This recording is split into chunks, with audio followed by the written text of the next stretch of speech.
بالنسبة للراسة لرمتها درجة جاية كان دكتور قاسم ذكي جمع لما بر بيتان مخالفين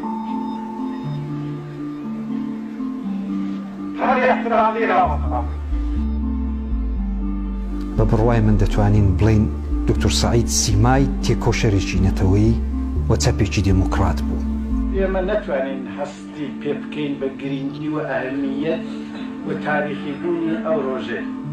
یەکێ لەو ڕەهبەرانەیە لە مێژووە دەبێ بە سەربەرزی و ناوی ببەی ڕێز لە خەبات و تێکۆشانی بگریت و یەکێک لەو کەسایەتیانەیە کە بە مانای کەلیمە سادق بوو. ئێمە لێبوارانی ڕێگای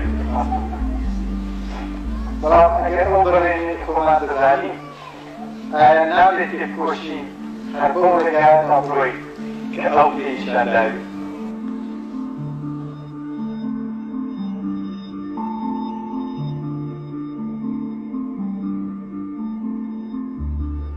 ساڵەکانی کۆتایی دەی هەشتا و سەرەتایی نەوەدی زاینی بۆ حەزبی دیموکرات قورس و گران بوون، ساڵانێک کە لەسەر ئەم حزبە شوێندانەر بوون. دوای تەنیا 3 ساڵ حزب دووەمین ڕێبەری لە وڵاتێکی ئەوروپایی تیرۆر دەکرێت لە سەردەمێکدا کە دنیا گۆڕانکاری زۆری بەخۆیەوە دیوە. لە بەریەکەڵوەشانی جەمسەری ڕۆژهەڵاتی کۆمۆنیستی و دامەزران و گەڕانەوەی سربەخۆی بۆ دەیان وڵات و شەڕی دووەمی کەندا و دکتۆر سادق شەرەفکەندی کە دوای تیرۆری دکتۆر قاسملۆ ڕێبەری حەزبی دیموکرات و ئەستۆ دەگرێت. چه عقیدەی پێ هەبێ چه عقیدەی پێ نەبێ وەکو جارە زۆرشان عقیدەیان پێ نەبێ بەڵام بە درۆ بەوەی بڵێن یا بۆ تەزاوەر کە بڵێن پێشکەوتن خوازین دەتوانێت حزب لە قەیرانی نەبوونی قاسملۆ و سەر لێ شێواوی دنیای چەپ و کۆمۆنیستی ڕزگار بکات کە شەپۆلی گۆڕانکاریەکان خێرا هەمویانی گرتەوە. دکتۆر سەعید سەرەڕایوەیکە وەک پێشمەرگە وەک ڕێبەرێکی سیاسی بەکردەوە لە مەیدانی کوردایەتیدا بوو لە ڕوانگەی و لە ڕووی تیۆریوە و لە ڕووی فکریشەوە خزمەتێکی گەورەی بە بیر و باوەڕی ناسیۆنالیزم و بیری کوردایەتی کرد. لە ژیانی سیاسی دکتۆر سەعیددا دوو قۆناغی گرنگ هەن. لەم دوو قۆناغەدا دوو تەیفی جیاواز و تەنانەت دژ بە یەکیش واتە تەیفەکانی چەپ و ڕاست کێشەی نەتەوایەتیان هەر کامەی بە جۆرێک و بە چەشنێک بە چالیش کێشە.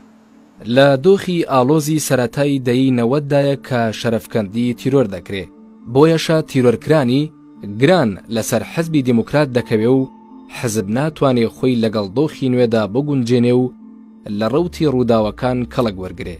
کەڵک وەرگرتنی حەزبی دیموکرات لەم ڕووداوانە واتە گۆڕانکاری لە ڕەوشی کورد لە ڕۆژهەڵاتی کوردستان. ئەو دەرکی بە هەلومەرجی نوێ و بە شەرایەتی تازە دەکرد و لە یەک گوشەدا دەتوانم بڵم ئەو ڕۆحی سەردەمی تێدا بوو. کاتێک چوونە کۆنگرەی نۆهەم لە ساڵی 1991 واتە ساڵی 1970 هەتاوی ئاڵوگۆڕێکی گەورە لە جیهاندا ڕۆیدا بوو. لە ڕاستیدا دەتوانم بڵم دەستپێکی ئاڵوگۆڕ لە بەرنامەی حیزبدا و بە واتایەکی دیکە گۆڕینی حیزب بەرنامەی حیزب لە بەرنامەی چەپێکی ڕادیکاڵ بۆ چەپێکی میانە ستارتەکەی لە کۆنگرەی نۆدا لێدرا. دکتۆر شەرەفکەندی وەکو کەسێکی کارگێڕ جددی لە بەجێگاندنی کار بەڵام بە ژیانێکی سادەوە دەناسرێت. لە قەندیل بووین دانیشتوین چەند پێشمەرگەی تەرشیفی هات کادۆتر سەعید هات چاوی لە تووەکە کرد نیش بتم کادۆتر سەعید شتیان لە تووە با تووەکەت بۆ بتەکنم لەیلۆن بێرم بیتەکنم بیخۆی وتی مەگەر من ئاغام نە ئاغەم و نە قێخام من پێشمەرگەم وەک ئێوە مەسئولیەتیشم نییە وەک ئێوە پێشمەرگەم. ئاوڕێکانی شەرەفکەندی وەکو تەنها کەسی شیاو بۆ جێگرتنەوەی قاسملۆ لە قەڵەمی دەدەن. شەرەفکەندی تەنیا ماوەی 3 ساڵ حەزبی ڕێبەری کرد، ماوەیەک ئێجگار کەم بۆ دانانی کاریگەریکی گەورە و مێژووی لەسەر ڕەوتی ڕووداوەکان و پراکتیزەکردنی بیرروباوەڕە سیاسیەکان. چەپی کلاسیک بە هەموو خەتەکانیەوە خەتی یەک و خەتی دوو سێ کێشەی نەتەوایەتیان دەخستە پەراوێزەوە. بەچی بیانوویەک بەو بیانوویەوە کە کێشەی نەتەوایەتی کێشەی سەرەکی و بنەڕەتی ئەو کاتی کۆمەڵگا نییە. بە نووسینی دەیان وتار توانی بە جۆرێک ئەم بە چالیش کێشانەی چەپی کلاسیک وەڵام بداتەوە. بەشی هەرە زۆری ژیانی سیاسی شەرەفکەندی لە ژێر سێبەری دکتۆر قاسملۆدا تێپەڕ بوو، بۆیە ئەو ناتوانێت کەسایەتیەکی واقعی لە ڕووی جۆری بیرروباوەڕ و بیرکردنەوەوە بۆ دەرخستنی ڕێبازێکی تایبەت و جیاواز لە خۆی نیشان بدات.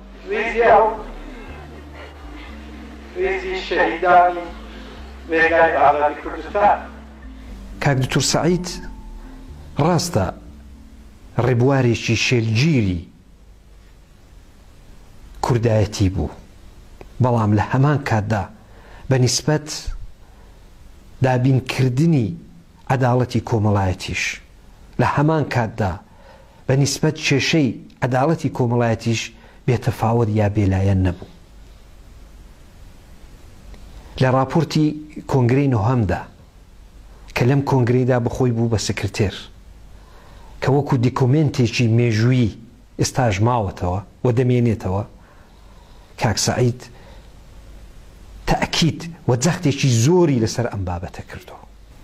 کاک سەعید بۆ دابینکردنی عەداڵەتی کۆمەڵایەتی فۆرمولی سوسیالیزمی هەڵبژاردو، بەڵام نەک ئەو سوسیالیزمەی کە لێکێتی سۆڤێتی پیادەکرا واتە سوسیالیزمی مەوجود، بەڵکو سوسیالیزمێک کە ئەرزیشەکان و بایخەکانی دموکراسی و ئازادی لە بەرچاوگرت بێ.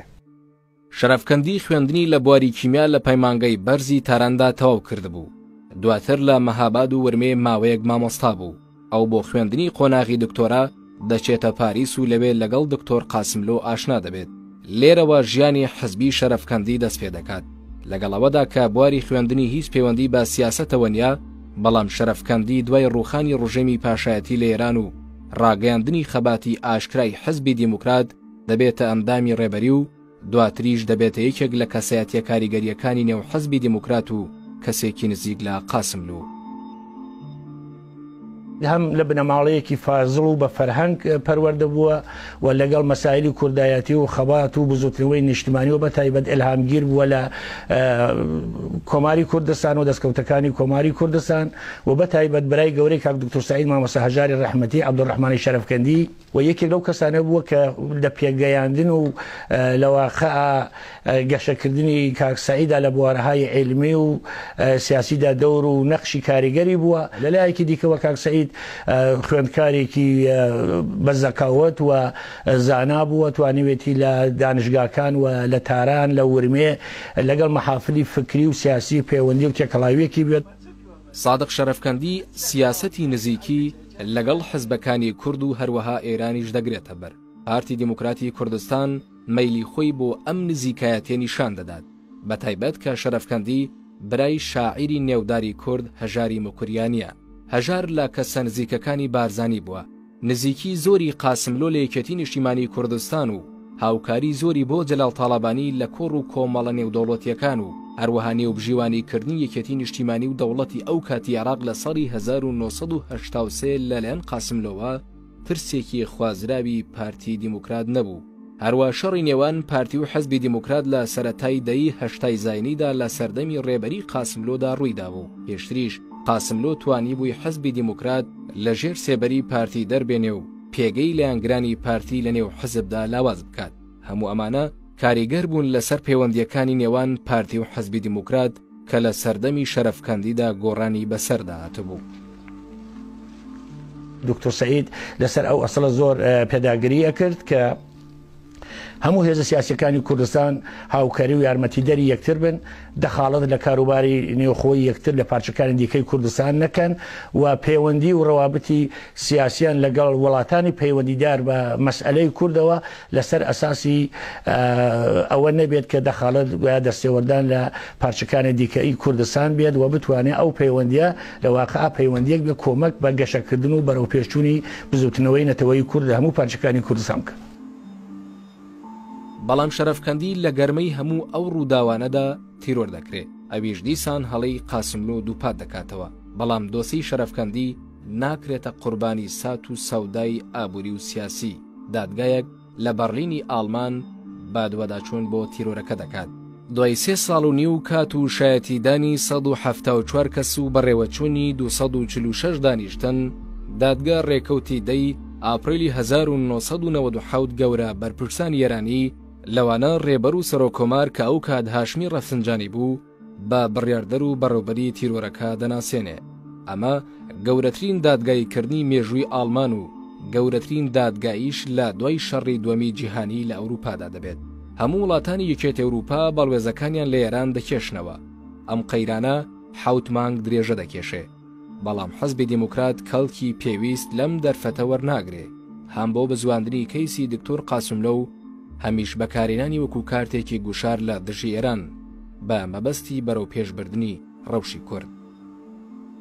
هەوڵ و تێکۆشانەی حیزبی دموکراتی کوردستانی ئێران و لایەنە سیاسیەکانی دیکەی ئێرانی و بنەماڵی شەهیدەکان توانیوێتی لە هەموو ئەو مەحافلە سیاسی و نێونەتەوەیانە ڕژیمی کۆماری ئیسلامی ئێران بکرێتە حاڵەتێک کە هیچ توانایەکی بۆ پاساوکردنەوە یا پاساوهێنانەوەی ئەو تاوانەی نەبێت و ئێستەیش یەکێک لەو بەڵگانەیە کە دەتوانم بڵێم عاملی گوشارە لەسەر ڕژیمی کۆماری ئیسلامی ئێران لە هەموو بوارەکانی سیاسی و اقتصادی و مەناسباتی دووەلیدا. دادگای میکۆنۆس لایەنە شاراوەکانی تیرۆری دەوڵەتی ئێرانی خستە ڕوو، هەر بۆیە گرنگیەکی تایبەتی هەیە. هەموو کەسانەی لە تیرۆری نارانی کۆماری ئیسلامیدا بڕیار دەدەن تا شێوازی جێبەجێکردنی ئەم بڕیارانە. دادگای میکۆنۆس کۆماری ئیسلامی ناچار کرد کە کۆتایی بە تیرۆری دەژبەران لە دەرەوە بهێنێ. هەندێک کەس دەڵێن وڵاتانی ڕۆژاوایی ئیدی وەزاڵە هاتوبوون و ئیتلاعاتی ئێران لە کۆنتڕۆڵیان دەچوە دەرێ و کێشەی جددی بۆ دروست دەکردن، بۆیە وڵاتی ئاڵمان دەستی دادوەرەکانی ئاوەڵا هێشتەوە.